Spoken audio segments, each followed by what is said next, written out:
my maternal parents, yeah, my mother's family tree, I know back to about my great-great-great-grandparents. My mom is from Martinique and my dad's from Guadeloupe, so I have both sides from French Caribbean. Because I come from the Urobo.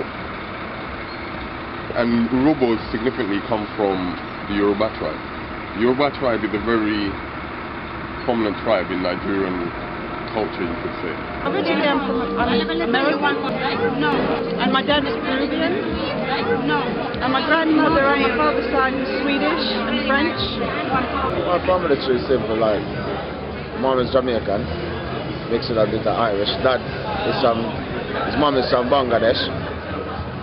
He's born in Scotland, but originally they're from Ireland as well. So I'm of mixed heritage. My mom's from Ghana, but she's mixed as well. She's from England and Ghana. And my dad is from Jamaica. I know quite a lot on my father's side.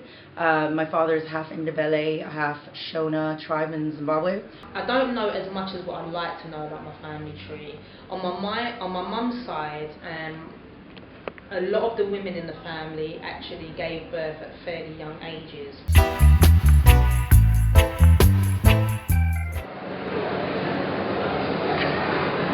That's a tricky question. Well, I know I don't know their first names. yeah, great grandparents name I think it's Sashi or some Indian. Don't have it right down in a book, so we did a book that trace of it. One of them was Elaine, the woman, and then I don't know the man. Yeah, Amos Wootton and Eliza Francis, I think. To show my grandma. I don't know any more further back than that. I don't. I only know my grandma, and my grandpa passed away when my mum was little, so I never got to meet him. I know my gran on my dad's side, but she passed away when I was about 9, and I didn't know my dad's dad because he passed away ages ago. So yeah, I only know 2 grands. I know that certain names carried through, like I'm a Gertrude, my grandmother was a Gertrude, and I believe her mother or grandmother was a Gertrude. I was told by one of my great aunties that Murray comes from, was obviously Scottish, right? So some 7 greats going back was a plantation owner or somebody up in Scotland, and she said it with pride. I had a relationship, a very strong one, with my great-grandmother. My great-great-grandmother, I didn't know a huge amount about, and I know that her mother, which should have been my great-great-great-grandmother, was a white lady from Scotland. I can name my family back to one of my white descendants who came here from Scotland, came to Jamaica from Scotland, so I can name them back to there. Well, 5 generations or so. On both sides of my family, some cousins trace the family tree all the way back to your dog. I know most of us originated from Jamaica. That's the main thing. Went to Africa last year to check up on some of the things, and I thought, right, yeah, the African side was actually from Egypt. So yeah, well, Kidane Mariam is my surname, and it was the name of my grandfather, because that's how in Ethiopia, because Mariam is the appellation of the royal family in Ethiopia, so it's one of the family in Ethiopia. I know my dad's surname, which is Veremu, I don't know, but my mother's surname is a river in the Congo. It's Musiamo, which everybody always thinks is Italian, but it's not. It's a river in the Congo. But I don't know where that originated from, that name, but I don't think it had anything to do with Italian. So. Well, after the unification of Britain and the bourgeois revolution under Cromwell, he betrayed the Irish and used the Scots to go around sort of, taking all the lands and setting up plantations. Later on in history, under the Victorian times, it was mainly the Scots regiment that went in and made the world safe for the English gentry to go and enjoy their cups of tea in India and their plantations in Africa. Very important, because that's my roots, You can't go forward without going back. You need to know it, especially as a black man in England, because this is a you know, white country, this is not where I was born here, but my roots are not here. So you kind of owe it to your ancestors beforehand, you know. Try to remember them, who they are, whatnot, you know. It's extremely important, especially where we are a separate culture within a host nation. It's important that we try to retain our history and understand where we've come from, so that we can really understand where we're going to. So sometimes it's even important just to take the children back to areas where we've come from, in the Caribbean or wherever it may be in Africa, so that we can understand just who we are, what we're made up of. My children are part Moroccan, part Israeli, part me, basically, and I insist upon the introduction of all the cultures that are in their life.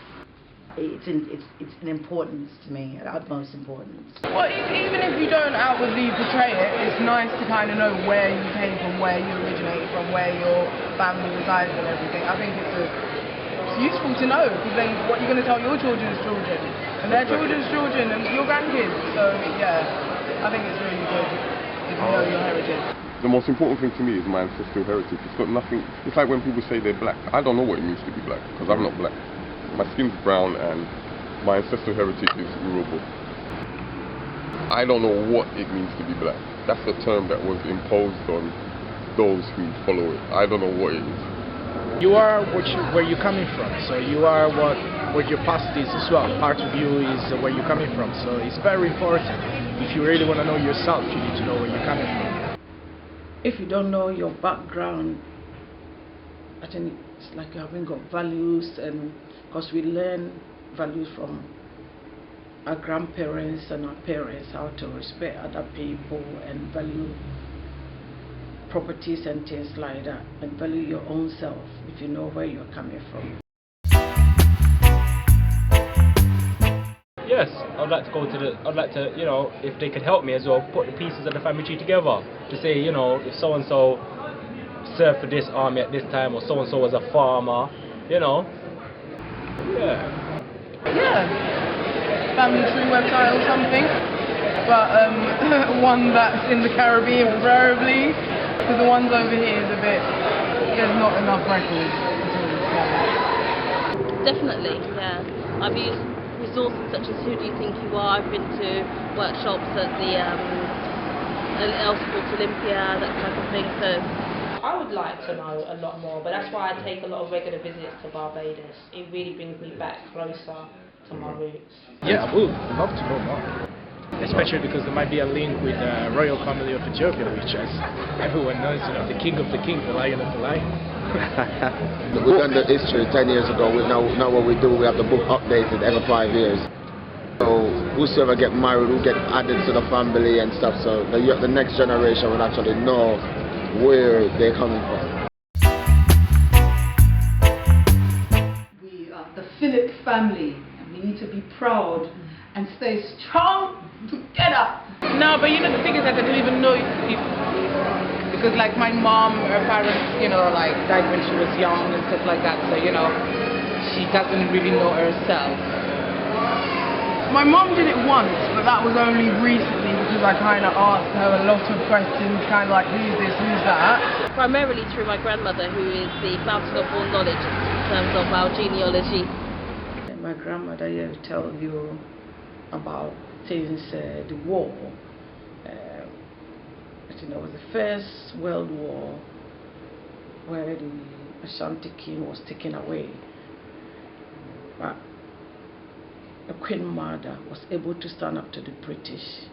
My grandmother comes over to London quite regularly, and this last time, in fact, she was talking about her grandmother, which she hadn't really done before. So she was talking about how her grandmother used to send her off to school and tell her that she had to behave and make sure she did her work and so on and so forth. So, you know, my grandmother's at that age where she's doing a lot of reflecting and reminiscing and so on. So it's right now that I'm catching a lot of the tidbits from her generation. It is important, but the only sad thing is that our youngsters don't listen.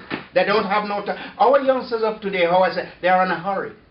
I mean, I know what them are hurry. I know them. Fighting for the people.